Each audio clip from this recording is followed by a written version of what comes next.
नमस्कार, इन भारत देख रहे हैं। यहाँ पर मैं हूँ आपके साथ कृतिका सूर्यवंशी। बुलेटिन की शुरुआत करते हैं आगरा से, जहां राष्ट्रीय शोषित समाज पार्टी के प्रत्याशी उत्तम सिंह निषाद के समर्थन में डॉकी के सती जनसभा करने आए पूर्व मंत्री स्वामी प्रसाद मौर्य पर अखिल भारतीय हिंदू महासभा के पदाधिकारी ब्रिजेश भदौरिया ने जूता फेंक दिया है। इसके पहले फतेहाबाद में भी हिंदू महासभा के कार्यकर्ताओं ने काफिलों को रोका था।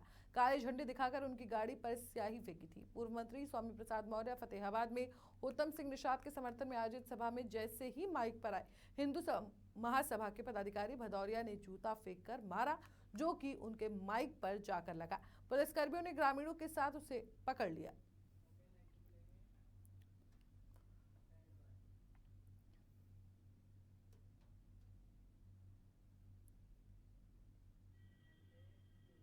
रायबरेली लोकसभा सीट से कांग्रेस नेता राहुल गांधी के चुनाव लड़ने पर बीजेपी नेता मनजिंदर सिंह सिरसा ने बड़ा बयान दिया है। उन्होंने कहा कि राहुल गांधी वायनाड से हार रहे हैं, इसलिए वो रायबरेली से चुनाव लड़ने जा रहे हैं। उन्होंने अमेठी से हार मानी और फिर छोड़कर भाग गए। वायनाड को छोड़कर भाग रहे हैं। हालात ऐसे बन गए कि अमेठी, जो उनके परिवार की सीट मानी जाती थी, वहां से कोई चुनाव लड़ने के लिए तैयार नहीं है। पंजाब से केएल शर्मा को लाया गया है कि आप ही चुनाव लड़ लीजिए। कोई कार्यकर्ता टिकट लेने के लिए तैयार नहीं है। उन्हें रायबरेली से भी हार का मुंह देखना पड़ेगा।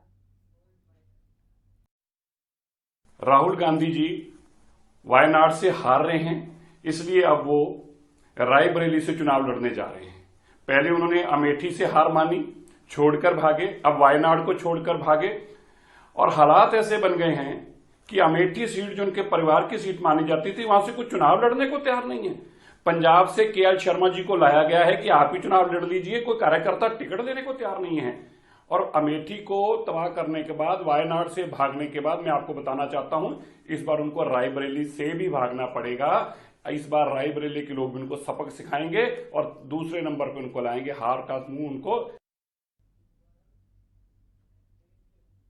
केंद्रीय मंत्री और अमेठी से भारतीय जनता पार्टी उम्मीदवार स्मृति ईरानी ने राहुल गांधी के अमेठी के बदले रायबरेली से चुनाव लड़ने पर बड़ा बयान दिया है। स्मृति ईरानी ने कहा कि गांधी परिवार ने एक प्रॉक्सी को मैदान में उतारकर साफ संदेश दिया है कि कांग्रेस ने हार मान ली है।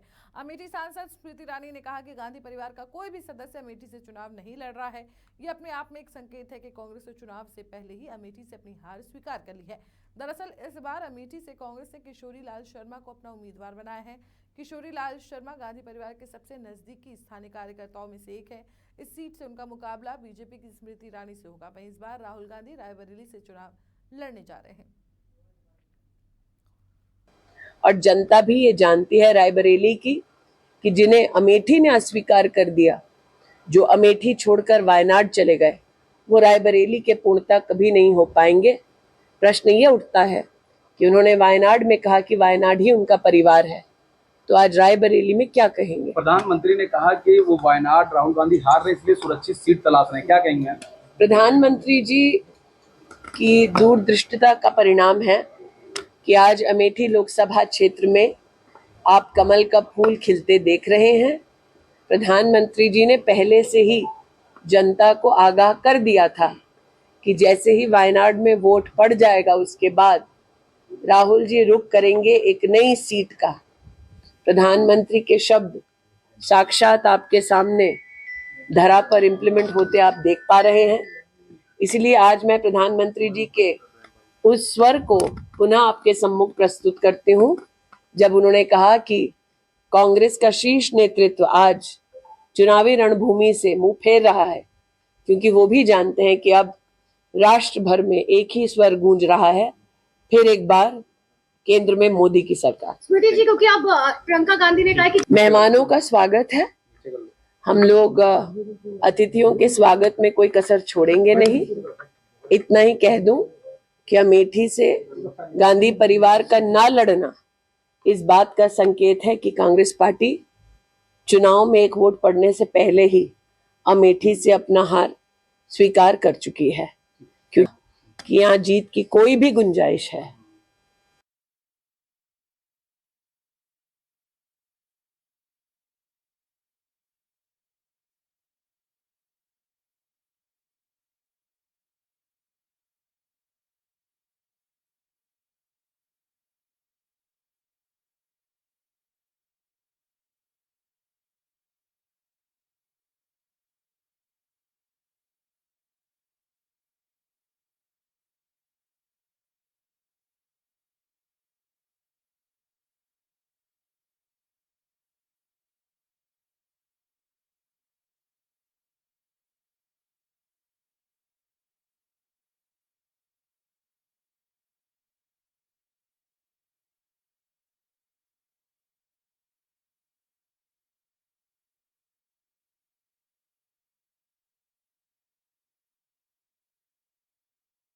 बढ़ा दो।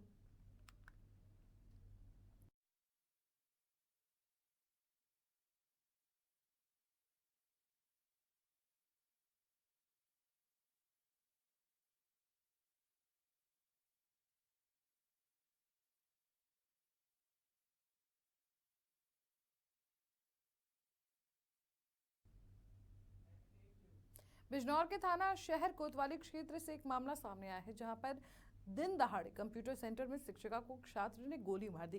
गोली लगने से शिक्षिका घायल हो गई। घायल अवस्था में शिक्षिका को हायर सेंटर रेफर कर दिया गया। गोली मारने के बाद आरोपी छात्र मौके से फरार हो गया। घटना की सूचना मिलने पर मौके पर पहुंची पुलिस ने पूरे मामले की जांच पड़ताल शुरू कर दी है।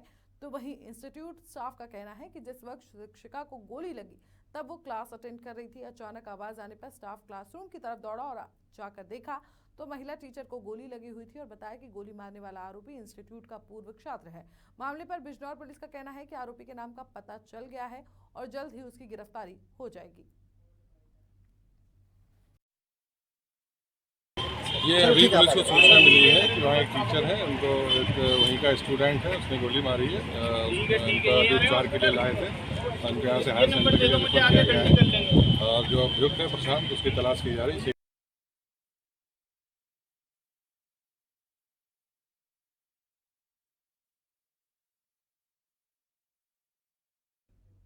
देवरिया लोकसभा सीट से बीजेपी उम्मीदवार शशांक मणि त्रिपाठी ने प्रेस कॉन्फ्रेंस के दौरान कहा कि देवरिया को एक नया देवरिया बनाना मेरी पहली प्राथमिकता होगी। इसके अलावा केंद्र की मोदी सरकार ने हर वर्ग के लिए काम किया है, उसी की बदौलत एक बार फिर केंद्र में पीएम मोदी के नेतृत्व में सरकार बनने जा रही है। आम जनता का अपार समर्थन मिला है। इसी कड़ी में देवरिया लोकसभा सीट प्रचंड बहुमत से बीजेपी के झोली में जा रही है। श्री त्रिपाठी ने आम जनता से अपील की कि आने वाले मतदान के लिए मतदान प्रतिशत बढ़ाएं और लोकतंत्र को मजबूत करने में अपना योगदान दें। का जो प्रत्याशी है हमारे भाई के.एस. शर्मा जी, कन्हैया किशोरी लाल जी, वो स्मृति ईरानी की नींद उड़ा देंगे। उनको एक एक घर घर की जानकारी है। वो पूरा काम किए हैं, करीब 25-30 साल से वहाँ काम कर रहे हैं और एक एक घर, एक एक गांव की जानकारी है किशोरी लाल जी को। और वो निश्चित तौर से स्मृति ईरानी को भारी मतों से चुनाव हराएंगे। ये कहा जा रहा है कि रायबरेली सीट है कांग्रेस के लिए, इसलिए राहुल गांधी को रायबरेली से लड़ाया जा रहा है, अमेठी से नहीं। देखिए, इस समय कांग्रेस पार्टी के लिए जो इंडिया गठबंधन में जहाँ भी चुनाव हो रहे हैं, सभी सीटें सेफ हैं, चाहे वो रायबरेली हो, चाहे अमेठी हो, चाहे वो लखनऊ हो, चाहे देवरिया हो, चाहे बनारस। बीजेपी ने यूपी के कैसरगंज के सांसद बृजभूषण शरण सिंह पर यौन उत्पीड़न के आरोप लगने के बाद गुरुवार को उनकी जगह उनके बेटे करण सिंह भूषण को टिकट दिया है। महिला पहलवान साक्षी मलिक इस फैसले की आलोचना कर रही हैं। उन्होंने कहा कि देश की बेटियां हार गईं और बृजभूषण सिंह जीत गया। उन्होंने केंद्र सरकार पर हमला बोलते हुए बृजभूषण शरण सिंह को अब तक गिरफ्तार न किए जाने को लेकर भी सवाल खड़े किए। पहलवान साक्षी मलिक ने सोशल मीडिया प्लेटफॉर्म एक्स पर कहा कि हम सब ने अपना करियर दांव पर लगाया, कई दिन धूप बारिश में सड़क पर सोए, आज तक बृजभूषण को गिरफ्तार नहीं किया गया। हम कुछ नहीं मांग रहे थे, सिर्फ इंसाफ की मांग कर रहे थे।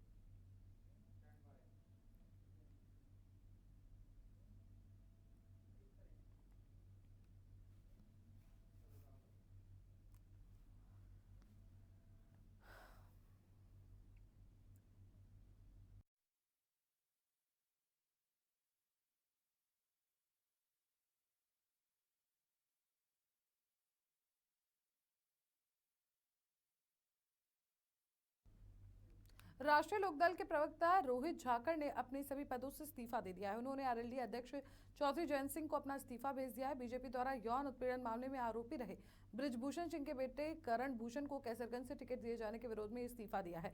रोहित ने बताया कि आरएलडी विभिन्न मुद्दों को लेकर लोगों को न्याय दिलाने के लिए संघर्ष कर रही है। जयंत चौधरी के फैसले के बावजूद बीजेपी कहीं भी कोई संवेदनशीलता नहीं दिखा रही है। बेटियों की अस्मिता से समझौता कर राजनीति संभव नहीं है। उन्होंने कहा कि राजनीतिक पद पर रहकर इसका विरोध संभव नहीं है, सामाजिक स्तर पर इसका विरोध जारी रहेगा।